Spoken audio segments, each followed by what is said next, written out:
Chance জীবনে পাইছোস? সেইটাই সবচেয়ে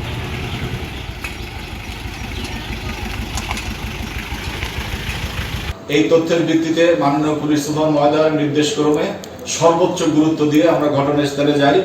ঘটনাস্থলে গিয়ে ভিকটিমকে উদ্ধার করি এবং জানতে পারি গত 20/5/2026 তারিখ ইব্রাহিমপুর ইকো পার্কের পিছনে মাঠের মধ্যে তাকে একজন ধর্ষণ করে।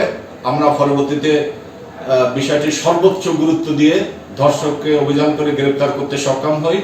এই মামলার বাদী বিরুদ্ধে নিজেই মামলা হয়েছে, আসামি বিজ্ঞ আদালতে ফেরানোর জন্য প্রক্রিয়াধীন আছে।